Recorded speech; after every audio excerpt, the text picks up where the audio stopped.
मला वाटतं की वादळ आहे, हे वादळ आहे, यालाच वादळ म्हणतात. मी जे बोलू लागलो, मी 32 वर्षापासून राजकारण करतोय, 66 वर्ष वय आहे माझा, परंतु अशी 4 तासामध्ये इतकी मोठी सभा होते हे मी पहिल्यांदा पाहू लागलो. हे जनतेचा प्रेम आहे, या वडोद बाजार या मतदारसंघामधल्या लोकांचा प्रेम. तुम्ही जे हे प्रेम दाखवू लागले, तर मी तुम्हाला गॅरंटीने सांगतो की तुम्ही हे 5 वर्षासाठी जिल्हा परिषद नव्हे, हे सालदार सारखा काम करणारा पहिला नेता ठरवला पाहिजे. मी फार जवळून पाहिलेला यांना, त्यांची पाना निशाणी होती आणि सिल्लोड मध्ये 40,000 मतं मिळाली यांना, 40,000. मी म्हणलं हे 40,000 वाला इकडे मॅच फिक्सिंग झाली तर आपलाही काही भला होईल, पण हा असा रसायन आहे का मी 3 लोक पाठवले, परंतु याच्या मनामध्ये लालूच नाहीये, याला पैसा कमवण्याची इच्छा नाहीये, पण समाज सेवक करण्याचा हा जो त्यांचा सोनगाड मनामध्ये बांधलेली आहे, ही समाज सेवेसाठी इतके लोक. अरे पैसे देऊन बी लोक हजर राहत नाही वेळेवर. आजकाल तुम्ही पहा इतक्या पार्ट्या उभ्या राहिल्या, ते पैसे देऊन बी हजर राहत नाही लोक, हे बिनपगारी फुल अधिकारी. ही प्रचार मध्ये मी बी टेस्टिंग घेत होतो. मला राध्याच्या कार्यक्रमाला जायचं होतं आणि त्या कार्यक्रमातून येताना मी म्हणलं तुम्हारे खत में हमारा सलाम कर देंगे जीवरा का. मला माहित नाही का इतकी पब्लिक, आणि मी आता ती तळेगावची सभा घेतली, त्या ठिकाणी तुमच्यापेक्षा डबल लोक होते, डबल लोक होते. हे जे वादळ तयार होतो ना, तो पैशामुळे होत नाही, त्यांना सच्चा कार्यकर्ता पाहिजे.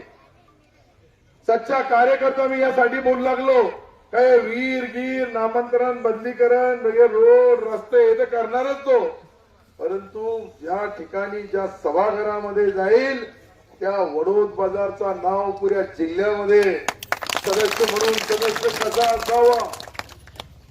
अरे आमचा हा विनोद सेठ खाली बसला, एक टनोपती आहे, करोडपती नाही टनोपती आहे. खरं सांगतो तुम्हाला, आमच्या शहराचा सर्वात मोठा व्यापारी आहे, भारतीय जनता पार्टी व्यापारी महासंघाचा मराठवाड्याचा अध्यक्ष आहे,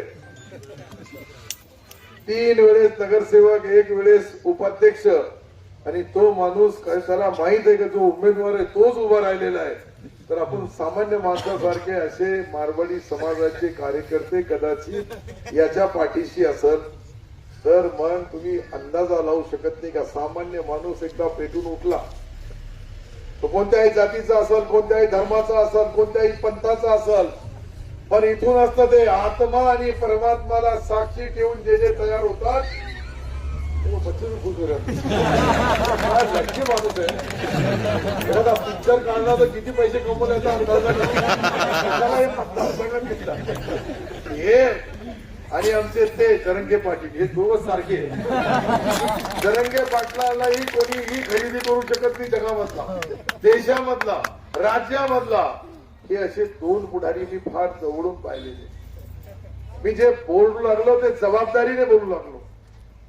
ही जबाबदारी यासाठी असे काही कार्यकर्ते जोपर्यंत जिवंत राहणार नाही, जोपर्यंत लोकशाही जिवंत ठेवणार नाही, त्यांना कोणी मदत करणार नाही, तर मग सामान्य कार्यकर्ता कधीही पेटून उठणार. हे सर्वसामान्य लोक जे उठतात त्याच्याकडे जिभेमध्ये काही तेजस्विनी असते, डोक्यामध्ये विचार असतात का मला काहीतरी माझ्या गावासाठी करायचंय, माझ्या सर्कलसाठी करायचंय. आणि याची भीती बाकी लोकांना का वाटू लागली माहित तुम्हाला? नाही अंदाज लावला, बाकी ज्यांनी अंदाजा लावला नाही, पण मी अंदाजा लावलेला आहे का पुढचा आमदारकीला ना उभं राहून जाऊ.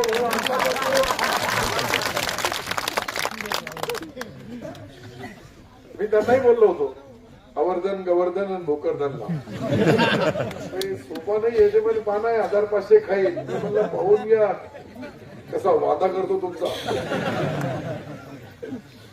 अरे 1.5 लाख मत, एक निहत्ता, काही सपोर्ट नाही त्याच्याकडे. एकटा माणूस असायचा, पब्लिक बी तो, नेता बी तो, आणि लहान लहान तरुण पेटून उठले. त्या 1.5 लाख मत लोकसभेला घेणं इतकं सोपं नाहीये.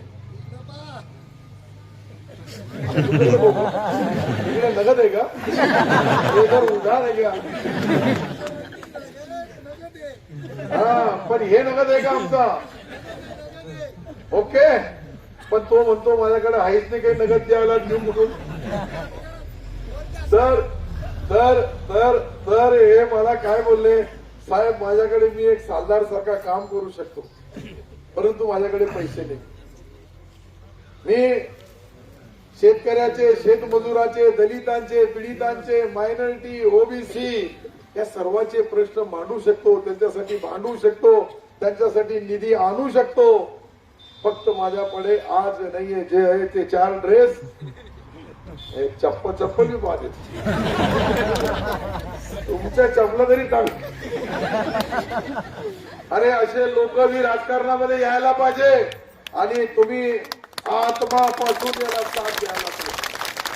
मी तर स्वतः बोलू लागलो का मी त्याला अनेक आमिष दाखवले, मी इतके लोक फसवले, पण हा फसवतच नाही. आता एकनाथ शिंदे साहेबांनी कसं काय याला फसवलं हे मला माहिती. ते खरं ना, मी तुम्हाला जे बोलू लागलो जबाबदारीने आणि सत्य बोलू लागलो. राजकारणामध्ये मी 60 वर्षाचा वयापास, आज माझा 66 वर्ष वय आहे. मी गेल्या 26-27 वर्षापासून राजकारणामध्ये 5 वेळेस निवडून आलो. अनेक लोक पाहिले, अनेक कार्यकर्ते पाहिले, परंतु संघर्ष करणारे काही बोटावर मोजणारे कार्यकर्ते असतात, बोटावर मोजणारे. त्यांनी जी जी लढाई लढली, सिल्लोडला लढली असेल, फुलंब्रीमध्ये लढलं असेल, भोकरदन मध्ये लढलं असेल, आणि याचा कार्यक्रम बी आगळा वेगळाच असतो. काय जादू आहे त्याच्याकडे, कोण याचा कोचर आहे हे मला माहिती, पण आमच्या जवळ आहे. आणि हे गाव म्हणजे सिल्लोड तालुका आहे जुना आपला. हीरवाडा म्हणजे आमच्यात अनेक नातेवाईक सगळे सोयरे या गावात राहतात. हा इथलचा टपाल आलेला आहे नगरसेवक सिल्लोडला, हा मुजावर तिथे दरगाव मध्ये आहे, असं त्याची ओळख जुनी.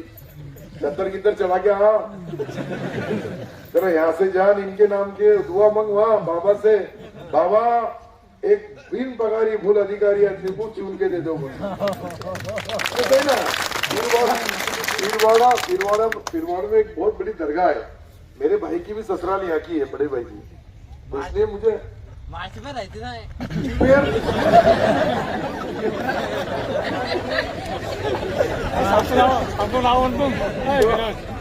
तो ये जो ये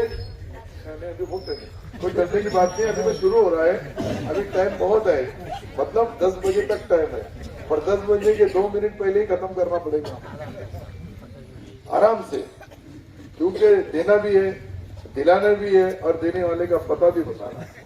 जो नहीं दे रहा होगा उनका पता बता दो. हमारे पास सब गोलियां, अपना दवाखाना है, मेडिकल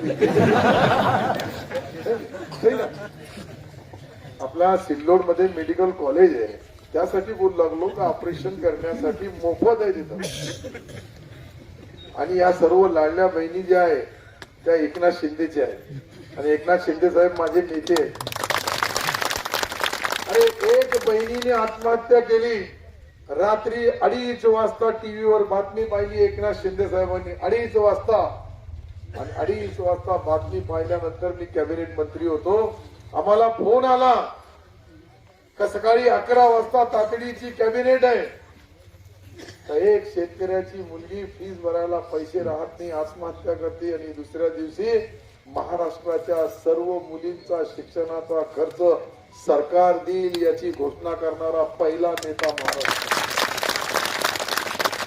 किती संवेदनशील आहे, कोणी अंदाजा लावू शकत नाही. एक मुलगी ज्या वेळेस त्याची घरची 4 बोटाची चिठ्ठी लिहून ही परिस्थिती निर्माण झाली, कारण की आज